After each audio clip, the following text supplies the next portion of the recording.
राम के लिए उपहार आया है, क्या क्या है उपहार में? नेपाल, मिथिला और अवध। अवध का अर्थ भारत, जनकपुर और वीरगंज का मतलब नेपाल, बिहार, गंगा के उत्तर का बिहार यानी मिथिला, और जनकपुर यानी मिथिला,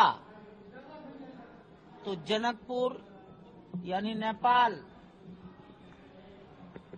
अयोध्या यानी अवध, अवध यानी राम, राम यानी भारत।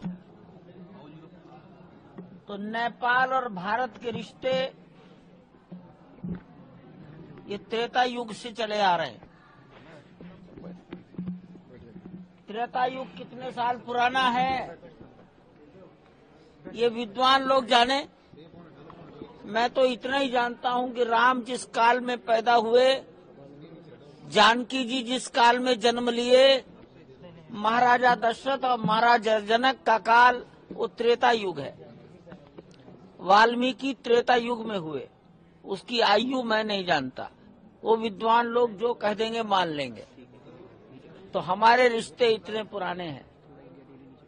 राम भगवान शंकर को अपना आराध्य और अपना पिता मानते हैं, और शंकर राम को अपना आराध्य और पिता मानते हैं, और पशुपतिनाथ नेपाल में है। तो ये दोनों के आत्मा के संबंध, दोनों की एकात्मता को प्रकट करने वाले संबंध हैं। हम सब जानते हैं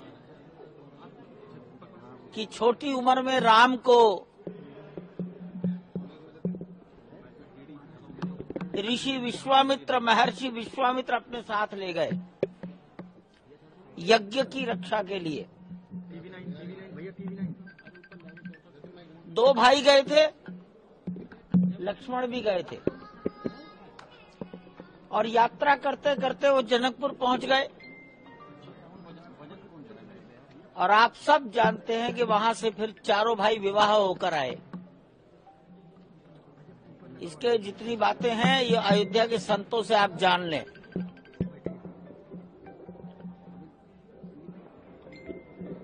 तो विवाह में लड़की का घर लड़के के घर को कुछ भेंट देता है।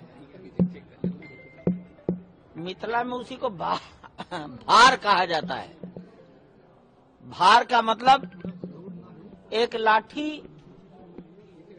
एक बांस कंधे पर रहता है, और उस बांस के दोनों कोनों पर टोकरों में भेंट का सामान रखा होता है।